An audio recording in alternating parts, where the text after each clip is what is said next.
Hello, welcome to The Moment, episode 5. This time I only have two stories, the results of the council elections and what they may mean for the people of Northumberland, and I'll also be talking about a citizens group trying to protect a small but important hospital in Rothbury. So, without further ado, let's dive right into the first story. Last episode I talked about the local council election in Bedlington and how the mood of the people seemed to be turning away from Labour towards independent candidates. Last Friday the results came in and independent candidates won in all three areas of Bedlington. So Malcolm Robinson in West Bedlington with 568 votes to his Labour opponent's 503, Ross Wallace in Central Bedlington with 927 votes to Labour's 350, and Bill Crosby in East Bedlington with 554 votes to Labour's 409. This is highly significant, if only for the historical precedent of a town that's been very much a Labour stronghold turning to independent candidates for the first time. But now that these three men are elected, the weight of upholding their promises to the people will begin to set in. Elsewhere in the county, the results were pretty interesting as well, as the Conservatives won a majority with 33 seats, while Labour had 24 seats. In West Northumberland, the winning candidates were Conservative, Liberal Democrats or Independents. In South East and Central Northumberland, the results were a little more varied, but that's because the results are taking into account more areas. Now, this section of the county was where all of the Labour seats were taken, because North Northumberland was entirely Conservative and Independent. So, this to me, this general move away from Labour, seems to be the result of anger towards a majority Labour council, who people just feel aren't listening to their problems, and instead have made themselves look pretty bad with their misspending and especially the recent controversy over their planned move to Ashington, which I talked about in the last episode as well as in the second episode. And if you want to refresh your memories on why people are upset with the Labour Council, I would recommend you go back and take a look at those episodes. Now, I was actually fortunate enough to be able to get an interview with Ross Wallace, and I talked to him about the new council, its relationship with Arch, and also about his election campaign.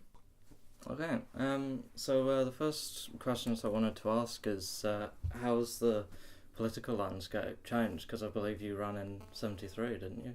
No, I'm absolutely new to politics. Oh, really? I have the same name as some other Wallace. There are no relation at all. There's Alison and Alex Wallace, who are ex-local councillors. Well, Alex is still a parish councillor. No, I am absolutely new to politics. I have no political leanings in terms of Tory, Labour, whatever. I am very independent. And do you think that's why you were successful this time? I think there are lots of reasons why they were successful. I think I was part of a team of two making noise for Bedlington Pair, and we also worked very closely with Malcolm Robinson in Bedlington West. And the fact we campaigned incredibly hard. We leafleted 3 times, we targeted postal voters specifically, and just worked really, really hard to try and get people to vote for us. And we're absolutely delighted, obviously, that both Bill and I got in, but also Malcolm got in West. So there are 3 of us, and that gives us a platform, we think, to, if you're one person, you're quite easily picked off, I think, in theory anyway. But 3 of us, we represent Bedlington. And I think a lot of people were quite pleased to see you around, because I saw people saying that they didn't see any Labour councillors trying to get around to people. I think that's not really for me to comment on it. I guess the Labour Party will have a look at what went right and what went wrong, but that's really not for me to comment on. Yeah. So what sort of do you plan to do as a councillor?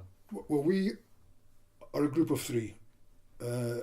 The Tory party have almost a majority in the council. There are 67 council seats. They have 33 of them, so they effectively only need one person to side with them. So it's about looking at their policies and negotiating with them what the people of Bedlington want. And that came over really clearly when we were canvassing and campaigning, there's a desperate wish to get the Tesco site up and running and going. There's a real issue with the need to upgrade our infrastructure in the town. The feeling that there are more and more houses being built and less and no money being spent on improving roads, parking, health centre, libraries, etc. The amenities that people want. So our aim is to really push hard to get those kind of things upgraded to meet the needs of the population. Right. And do you think the relationship with Arch has been a little bit overstated, or? The issue there is nobody actually knows. I mean, Arch, on their own admission, are not the greatest communicators in the world, and I really, much as I would like to comment, I cannot comment because I'm the same as you. I know no more figures about Arch than you'll read in the paper, so it's really hard to say that. The Tories have said they will replace Arch with something different, but until they take the lead with that, then it's up to us just to wait and either go with it or negotiate with it. Because I think, part of the problem as I saw it when I was doing research, because I did a story about Arch, and it seemed like they were very much just with the council and they were just sort of coming up with plans on their own. And so I presume anything that would replace it would need to be a lot more publicly minded. I think the little that the Tories have said would give the indication that they will be much more open generally, not just with Arch. Because you're right, there is an issue about how much money Arch appear to be spending, where it's coming from, and I've got no opinion whether they're right or wrong. I just, like everybody else, we need to know some information and then make a judgment. Yeah. So finally, what do you think is going to be your biggest challenge? Right. Well, it was actually a week ago today that we were. Well, it was an overnight thing in Hexham Sports Centre. Because it went on for hours. It was actually 10 to 9 till we were declared, and we'd been there since 12 o'clock. So it was quite tiring. It is about communicating with the people of Bedlington. We campaigned and we listened, and we had the same thing time and time again. Tesco site, leisure facilities, etc. But they want people to communicate. I think the people of Bedlington, if they're told, I'm really sorry you can't have that because, they'll accept that. Or maybe not, but they'll at least know where they stand. It's not knowing where they stand in terms of what's going on in their town. And that came over from a vast majority of people I spoke to.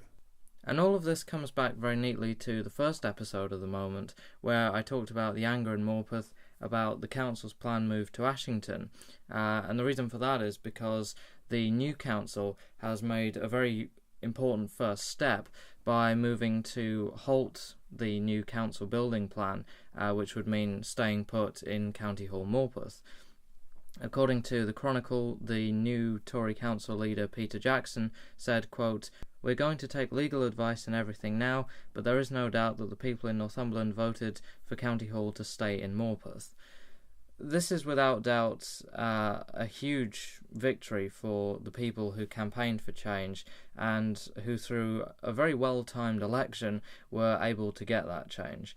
And now, of course, the new council will have every opportunity to make terrible decisions too, but for right now they are definitely making good calls. And now it's time for us to move on to the second and final story of the day.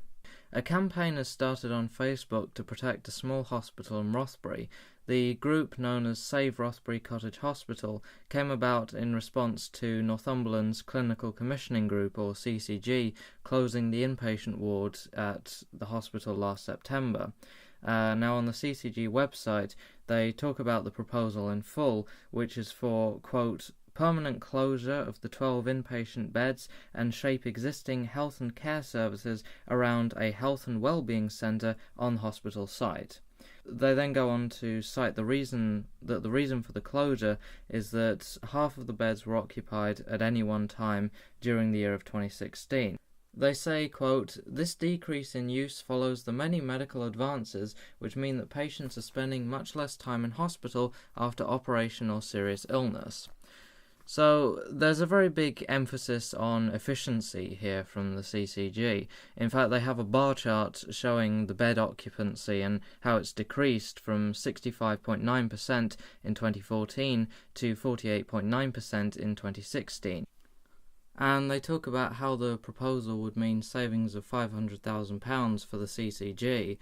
And they also mentioned the new hospital in Cramlington, saying, quote, "There have been improvements to the care provided since the opening of the new Northumbria Specialist Emergency Care Hospital, Cramlington. Very sick and seriously injured patients are seen quickly by the right specialists and have a much faster diagnosis. Yet, despite all this talk of efficiency, surely the most efficient thing would be to leave the beds open and let the people of Rothbury get care in Rothbury, rather than having to go to Cramlington, because the towns are just over 24 miles apart." Like I said, the CCG do say that they plan to build a new health and wellbeing centre on the site, but until that was completed, people would have to go much further afield in order to get help. And for those who don't know Northumberland, Rothbury is a very small rural town, and the importance of people there being able to get access to medical care when they need it is really something that can't be overstated. And it's worth mentioning that the CCG has been carrying out similar reassessments of beds around the country too.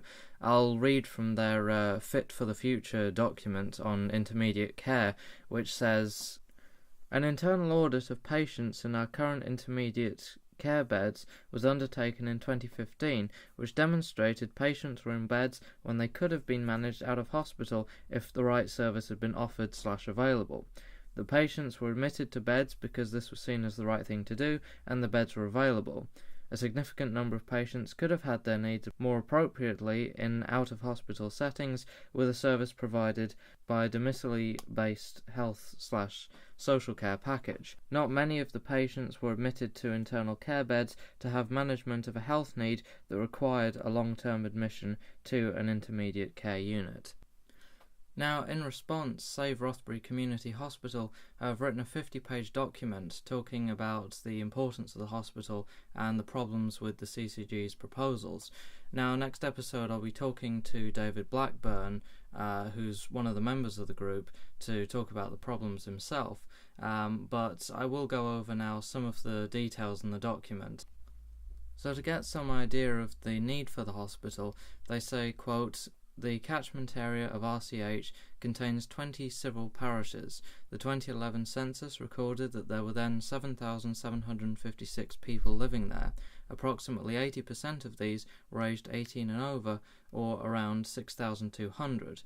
The great many signatories to the petition, a petition which Save Rothbury Community Hospital put out and which was answered by 5,193 people, live within the catchment area. The consent of the people of Coquetdale and its surrounding area is not given to the proposal of the CCG." End quote. They talk about the £500,000 figure that the CCG cite as the amount saved by closing the 12 beds, which the document from Save Rothbury Community Hospital say is, quote, "entirely attributable to the staffing costs for running those beds." And they then break down the salary of every kind of employee responsible for the beds with respect to the pay band that they would be in. So, for example, a nutrition assistant would be making between £21,909 and £28,462. So they took all of these numbers and they created a total estimate number. And they say, quote, "If every member of staff were in receipt of the maximum point of their band, the total salary cost would be £316,711. So in short, the absolute maximum amount that could be saved would be £386,387 when including the NHS's on cost of 22%. So even from a pure numbers outlook, the savings aren't as big as the CCG wants them to be. But also from a practical level there are problems too. As I mentioned previously, there seems to be a big emphasis on the fact that people could be getting more care at home, but as the Save Rothbury Community Hospital document says, quote, "There will be a need to increase the number of community nurses by an appropriate number, yet the consultative document gives no consideration to this. There is no estimate of the number required, or of their salaries, or of the cost of them travelling." So here it's possible to see that although the CCG plans to save money by closing one element of the service, it doesn't take into account what would replace it or how much that would cost. The document talks about a number of issues in great detail, and I do hope to be talking about some of these with David Blackburn, but the overwhelming idea that you get from the CCG is that they've approached their options with a very blinkered view, seeing basically only the savings that they would create by doing one thing, closing these 12 beds, whilst completely missing the costs of replacing it with something else. And I very much hope that when I speak to David, I'll be able to ask him about the human impact on the actual people who live in Coquetdale, in Rothbury, and really try to understand from outside of a numbers perspective exactly what the CCG's proposal would really mean for people on the ground, because I think it's important to keep that in mind with any such proposals, that there are real people who are going to be affected by this kind of thing. And that's all for this episode. I'll be back in 2 weeks' time with more from around the region, but until then, I'm Oliver Alf, and this is The Moment.